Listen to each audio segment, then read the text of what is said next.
అనులోమ విలోమ ప్రాణాయామం.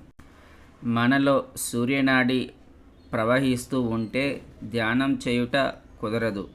సూర్యనాడి వలన మనసు యొక్క చలనం అధికంగా ఉంటుంది. చంద్రనాడి ప్రవహిస్తూ ఉండగా ధ్యానం చేస్తే మత్తు ఆవహించి కష్టమవుతుంది. ఈ రెండు నాడులు కాక మూడవ నాడి అయిన సుషుమ్నా నాడి ప్రవహిస్తూ ఉంటే ధ్యానము చక్కగా కుదురుతుంది. సుషుమ్నా నాడి ప్రవహించేటట్లు చేయడానికి యోగంలో మనకున్న క్రియ అనులోమ విలోమ ప్రాణాయామం. ఎలా చేయాలి? ఇన్హేల్ రైట్ తీసుకోవాలి, ఎక్సేల్ లెఫ్ట్ వదలాలి. Again inhale left, exhale right. Gayatri మంత్రంతో ప్రాణాయామం చేయాలి. వెన్నెముక, మెడ, తల నిటారుగా ఉంచాలి. లెఫ్ట్ హ్యాండ్ చిన్ ముద్ర, రైట్ హ్యాండ్ నాసికా ముద్ర. Inhale right. ఓం భూర్భువస్వః తత్సవితుర్వరేణ్యం. Exhale left. భర్గో దేవస్య ధీమహి ధియో యో నః ప్రచోదయాత్. Inhale left. ఓం భూర్భువస్వః తత్సవితుర్వరేణ్యం. Exhale right. భర్గో దేవస్య ధీమహి ధియో యో నః ప్రచోదయాత్. Second round. Inhale right. ఓం భూర్భువస్వః తత్సవితుర్వరేణ్యం. Exhale left. భర్గో దేవస్య ధీమహి ధియో యో నః ప్రచోదయాత్. Inhale left. ఓం భూర్భువస్వః తత్సవితుర్వరేణ్యం. Exhale right. భర్గో దేవస్య ధీమహి ధియో యో నః ప్రచోదయాత్. Third round. Inhale right. ఓం భూర్భువస్వః తత్సవితుర్వరేణ్యం. Exhale left. భర్గో దేవస్య ధీమహి ధియో యో నః ప్రచోదయాత్. Inhale left. ఓం భూర్భువస్వః తత్సవితుర్వరేణ్యం. Exhale right. భర్గో దేవస్య ధీమహి ధియో యో నః ప్రచోదయాత్. Fourth round. Inhale right. ఓం భూర్భువస్వః తత్సవితుర్వరేణ్యం. Exhale left. భర్గో దేవస్య ధీమహి ధియో యో నః ప్రచోదయాత్. Inhale left. ఓం భూర్భువస్వః తత్సవితుర్వరేణ్యం. Exhale right.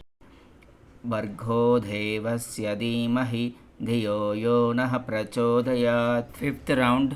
Inhale right. ఓం భూర్భువస్వః తత్సవితుర్వరేణ్యం. Exhale left. భర్గో దేవస్య ధీమహి ధియో యో నః ప్రచోదయాత్.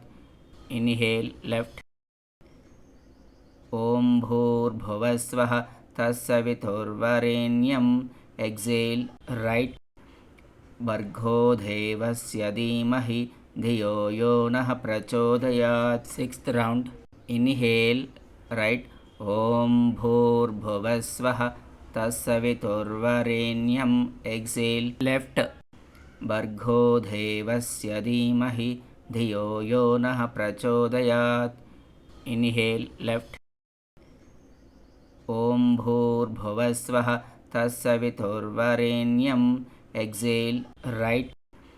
భర్గో దేవస్య ధీమహి ధియో యో నః ప్రచోదయాత్. Seventh round. Inhale right. ఓం భూర్భువస్వః తత్సవితుర్వరేణ్యం. Exhale left. భర్గో దేవస్య ధీమహి ధియో యో నః ప్రచోదయాత్. Inhale left. ఓం భూర్భువస్వః తత్సవితుర్వరేణ్యం. Exhale right. భర్గో దేవస్య ధీమహి ధియో యో నః ప్రచోదయాత్. Eighth round. Inhale right. ఓం భూర్భువస్వః తత్సవితుర్వరేణ్యం. Exhale left. భర్గో దేవస్య ధీమహి ధియో యో నః ప్రచోదయాత్. Inhale left.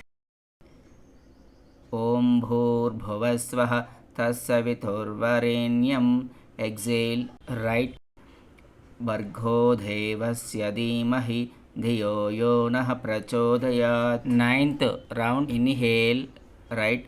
ఓం భూర్భువస్వః తత్సవితుర్వరేణ్యం ఎక్సేల్ లెఫ్ట్ భర్గో దేవస్య ధీమహి ధియో యో నః ప్రచోదయాత్. Inhale left.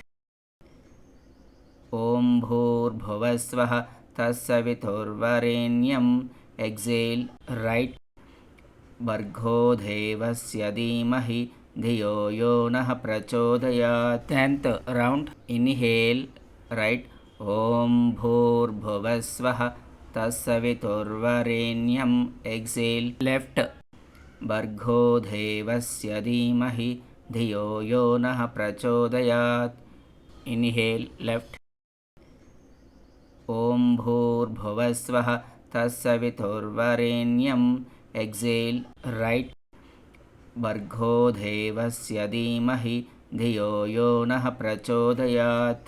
ఉపయోగాలు: ఊపిరితిత్తులకు తగినంత శక్తినిస్తుంది, రక్తమును శుద్ధి చేయును, మన శరీరంలో మలినాలు పోగొడుతుంది, శరీరంలో రక్త ప్రసరణ వ్యవస్థ ఉత్తేజపడి శరీరమంతటికి మంచి కాంతినిస్తుంది.